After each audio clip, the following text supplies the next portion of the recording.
나는 물만 마셔도 붓는다 하시는 분, 네, 억울하신 분 많이 계시죠? 네, 손 들어 보십시오. 네.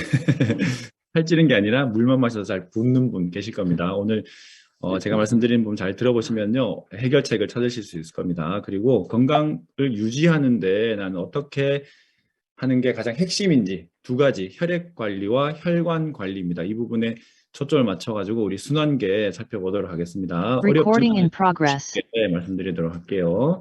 처음에 우리가 식사를 하시면 오늘 저녁 식사 다 하셨을 텐데, 식사하시면 음식물의 소화 과정을 거친 다음 영양소 상태로 소장에서 흡수되죠. 흡수된 게 어디로 처음 가냐면요, 문맥 혈관을 통해서 간으로 들어갑니다. 간 하면 떠오르시는 게 보통 해독작용 생각하시는데, 해독작용보다 훨씬 많은 작용이 대사작용입니다. 대사작용이 어떤 거냐면요, 저는 대사작용하면 레고 블럭 생각납니다. 레고 블럭 만드는 과정이랑 같다고 생각하시면 되는데, 이런 겁니다.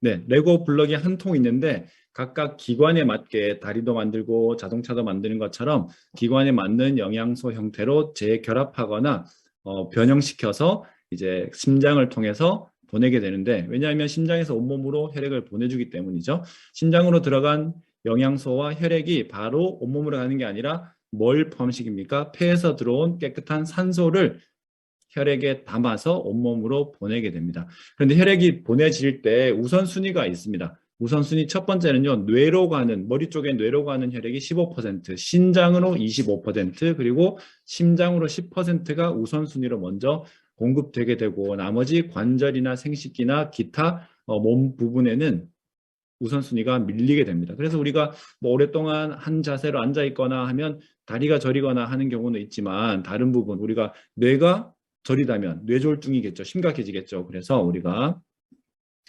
생명과 직접적인 관련이 덜한 이런 관절이나 생식기 쪽은 빨리 망가지게 되는 원인이 되기도 합니다. 심장에서 혈액 펌프질을 할 때 역류를 방지하기 위해서 판막이 있습니다. 많이 들어보셨죠? 심장은 평균 1분에 72회 정도 뛰고 하루에 7,200리터 정도의 혈액을 온몸으로 보내게 됩니다. 그러려면 심장이 일정한 속도로 또는 상황에 맞게 잘 뛰어줘야겠죠. 그러면 심장이 뭘로 이루어져 있겠습니까? 근육으로 이루어져 있겠죠. 그 근육의 종류를 제가 크게 세 가지로 나눌 수 있는데, 그 근육의 종류를 한번 말씀드려 볼게요.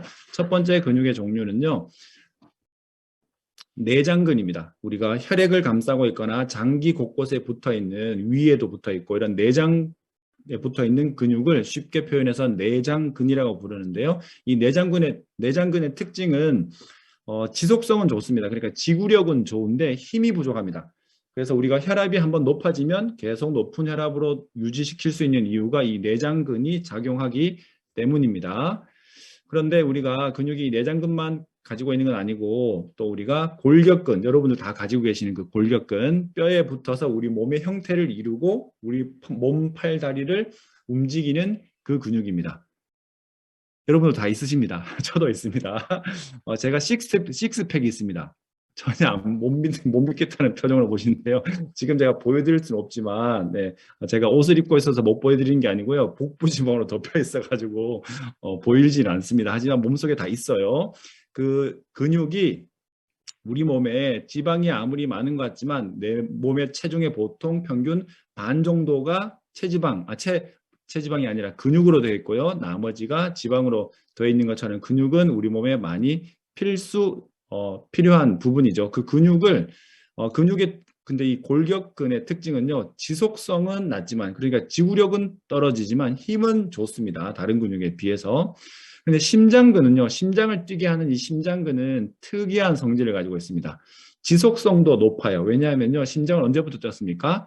뱃속에서. 근데 뱃속에서 심지어요, 손가락, 발가락도 생기기 전에 심장이 먼저 생기는 거 아시죠? 저도 첫 아이 가졌을 때 그 산부인과 가서 초음파 소리 듣지 않습니까? 오, 그 소리가 지금도 귓가에 들리는 것 같습니다. 정말 쿵쾅쿵쾅쿵쾅 그렇게 뛰는 소리 들렸는데, 그 심장이 뱃속에서부터 뛰기 시작해서 숨을 거두는 순간까지 한 번도 쉬지 않고, 우리가 잠자는 동안에도 뛰어야 되고, 또 7,200리터가 되는 혈액을 온몸으로 보내줘야 되기 때문에 지속성도 높고 힘도 좋은 근육의 특징을 가지고 있습니다. 심장만 그렇습니다.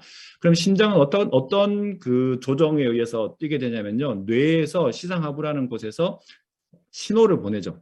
신경에서 신호를 보내면 그 자율신경에 의해서 뛰고 성인 평균 1분에 72회 정도 뛰게 됩니다. 그런데 심장이 불규칙하게 뛰는 것을 우리가 부정맥이라고 부릅니다. 심장 근육이 일정하게 뛰지 않는 거. 왜 그럴까요? 두 가지 이유겠죠. 신경 전달이 잘 안 되거나 심장 근육의 이상인데 주로 심장 근육에 이상이 생겨서 혈액이 잘 공급되지 않거나 심장에 공급되는 혈관이 막히기 시작하거나 그런 이유로 인해서 심장이 잘 안 뛰게 되는 또는 불규칙하게 뛰게 되는 것을 부정맥이라고 하고 그러면 심장은 근육으로 이루어져 있고 근육을 일정하게 뛰는데 도움되는 영양 물질을 섭취하게 되면 도움이 되시겠죠. 그래서 근육하면 떠오르시는 게 칼슘과 마그네슘, 미네랄 제품입니다. 그리고 칼슘과 마그네슘의 흡수를 도와주는 비타민 D가 적절하게 균형이 맞춰져 있는 제품을 드시면 많이 도움이 됩니다. 심장을 일정하게 뛰는 거에 도움이 되는 영양소입니다. 두 번째는요, 심장이 무리가 됐거나 혈관이 막히기 시작하거나 심장의 기능이 떨어지면 우리가 심근경색이라고 부르죠. 보통 심장마비라고 부르는 겁니다. 점점 심장의 근육이 떨어지는 걸 말합니다. 병원에서 외과적인 수술은요, 이렇게 영상에서 보시는 것처럼 스텐트 삽입술이라고 이렇게 좁아진 혈관 속에 혈관을 이렇게 넓혀주는 기구를 삽입해서 하는 시술이 있고요. 그리고 우리가 영양요법으로 혈관을 깨끗하게 하거나 혈액을 맑게 해주는 영양 성분으로는요, 비타민 C, 그리고 항산화 비타민 E, 그리고 혈관 청소 역할을 하는 레시틴 같은 종합 영양 성분과 그리고 몸 전체 신진대사를 원활하게 해주는 데 도움되는 종합 비타민 XX 제품을 드시면 아주 많이 도움이 됩니다. 판막 증세는요, 선천적인 경우가 대부분입니다. 그래서 간단하게 그림만 살펴보고 넘어가도록 할게요. 자, 우리 몸에서 에너지를 만드는데 꼭 필요한 두 가지는요, 영양소와 산소입니다. 이 산소를 받아들이는 기관이 폐인데요. 지금부터 폐를 한번 살펴보도록 하겠습니다. 폐는 한 번 나빠지면 회복하기 가장 어려운 기관 중에 하나입니다. 그래서 폐의 폐포에서 공기 중에 산소를 받아들이고 몸속에서 에너지를 만들고 발생한 이산화탄소를 밖으로 내보내는 가스 교환이라고 하죠. 그게 폐 속에서 이루어집니다. 폐포라는 곳에서 이루어지는데요. 그 폐포에서 받아들인 산소를 혈액에 담아서 온몸으로 보내어지게 되는 거죠.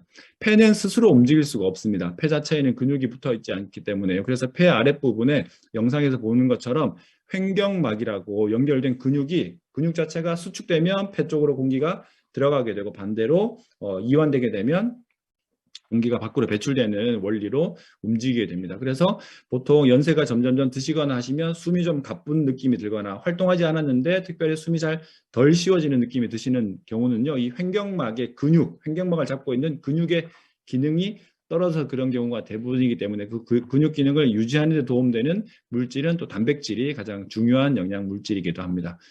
폐포에는요, 약 1억 5천 개씩 양쪽에 3억 개 정도 가지고 있는데요. 이 전체 우리가 1분 동안 숨 쉬는 공기의 양을 합산해 보면요, 6리터 정도. 그래서 하루 종일 우리가 잠자는 동안에도 숨을 쉬니까 8,640리터 정도 숨을 쉬게 됩니다. 특히 잠잘 때 실내 공기 관리는 굉장히 중요합니다. 왜냐하면 자는 동안 우리 몸의 세포가 재생되고 치유되는 시간이기 때문에 그때 더욱더 깨끗하고 안전한 산소가 공급되는 게 중요하겠죠. 그런데 우리가 공기에는 물론 요즘은 많이 인식이 높아지긴 했는데 하루에 물은 몇 리터 드십니까, 여러분들? 신경 써서 드시면 2리터 정도 드실 수 있습니다. 하루 종일 물을 2리터 정도 드시는 게 잘 챙겨 드시는 분들인 거죠. 그런데 2리터들이 생수 한 병을 예를 들면요, 공기는요, 하루에 2리터들이 생수를요, 4,320개만큼 마시게 되는 부분입니다. 그래서 건강을 유지하는데 깨끗한 실내 공기 관리하는 게 굉장히 중요한 부분이니까 간과하지 마시고 관심 가지시면 도움이 되실 것 같습니다.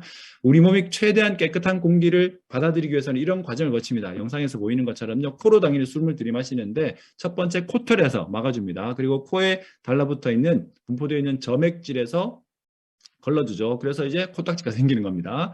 그리고 기관으로 들어가게 되면 기관지에 나와 있는 섬모, 그래서 기침이 나기도 하고 재채기도 나기도 하고, 그리고 기관지에도 점액질이 묻어 있죠. 그래서 쌓이게 되면 가래로 배출되기도 하는 이유입니다. 근데 이런 과정을 통해서 막지 못하는 부분이 있습니다. 여러분들 잘 알고 계시는 초미세먼지입니다. 초미세먼지는요, 우리가 생각하는 것보다 굉장히 작은 크기입니다. 그렇기 때문에 초미세먼지라고 부르는 거예요. 자꾸 눈으로 보시려고 하지 마시고 내 눈에 안 보인다고 미세먼지가 없다고 생각하시면 큰일 납니다. 지금 제가 이런 그래프, 보통 여러분들이 영상이나 뭐 관심 있으신 분들은 뉴스에서 접하실 때 미세먼지 크기 비교할 때 보통 이런 그래프를 보여주죠. 머리카락 굵기의 몇 배다.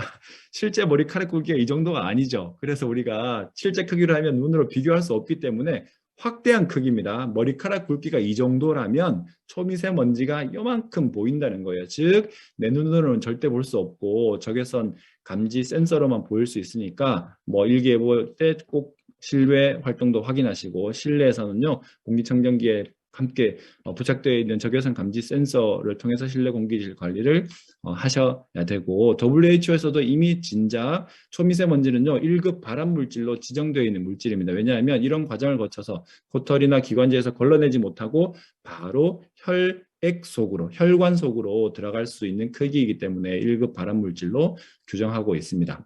그런데 실내 공기 관리하실 때 초미세먼지, 먼지만 관리하는 게 중요한 게 아니라 요즘은 다 단열도 잘 되어 있고 실내 인테리어가 잘 되어 있는 곳에 생활하시다 보니까 실내 공기 오염 원인이 보통 세지 증후군이라고 많이 부르시는 그런 환경 호르몬. 근데 그 중에서 가장 위험한 것 중에 하나는요, 무색, 무미, 무취, 냄새도 나지 않고 색깔도 없고 당연히 맛도 없고 이런 기체 중에 하나가 방사능 물질, 방사선을 내뿜는 라돈이라는 기체입니다.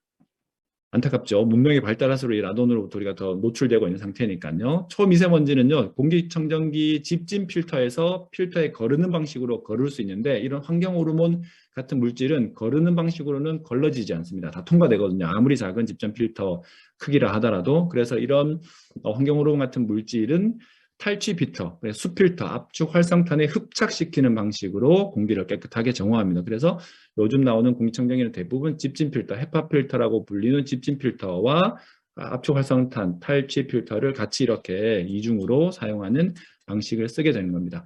실내 공기뿐만 아니라 차 안 공기 관리도 굉장히 중요합니다. 실외 초미세먼지가 높은 거는 너무 우리가 많이 생각하고 계신데, 그 실외에 나갔을 때, 밖에 나갔을 때 바깥 공기보다 더 안 좋은 공기가 차 안 공기라고 합니다. 왜냐하면 바깥은 계속 공기가 이동하거나 순환하긴 하는데, 차 안은요 우리가 여름철도 더우니까 창문 닫죠. 겨울철은 추워서 창문 닫습니다. 히터를 틀어야 되니까.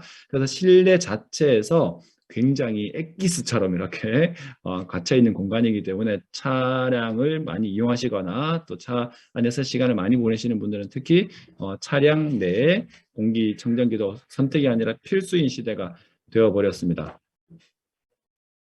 네, 되어버렸습니다.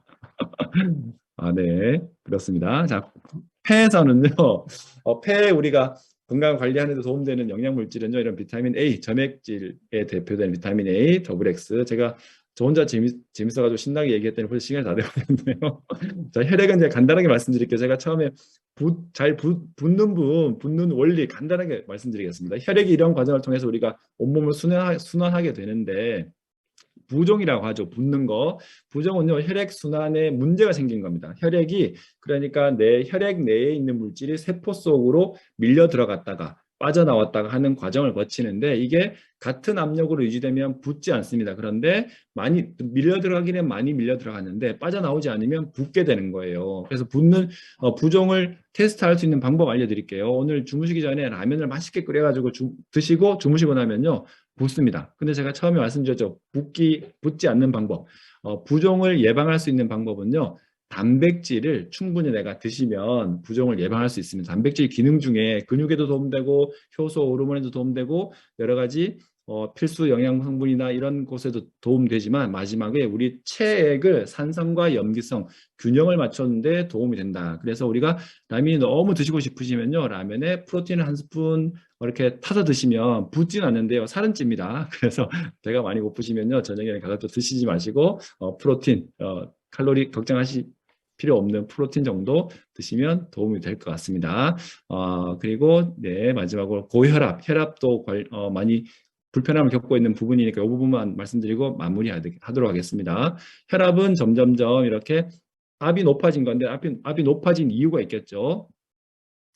그 원인을 병원에서는 이런 여러 가지 약물요법으로 혈압을 떨어뜨리려고 하는데 자연의학에서는 이런 것들로 합니다. 혈관을 청소하고 혈액을 맑게 해주는 영양성분. 그래서 병원 처방보다 우리가 효과라고 표현하자면 효과는 더딜 수 있습니다. 우리는 최소한 6개월에서 1년 정도 관리하셔야 정상으로 돌아오니까 건강상담 개별적으로 받으셔가지고 약을 드시는 분은 이미 병행하시거나 아니면 약을 드시기 직전인 분들은 잘 확인해 보신 다음 또 영양요법으로 관리하시는 게 길게 보셨을 때 도움이 되실 것 같습니다. 토마스 에디슨은 이미 100년 전에 이런 얘기를 했다고 하고요. 지금 헬스케어 4.0 시대, 아프기 전에 내 건강을 관리하는 셀프 케어 시대입니다. 그래서 지금까지 준비한 내용 들어주셔서 감사드립니다. 마치겠습니다. 감사합니다.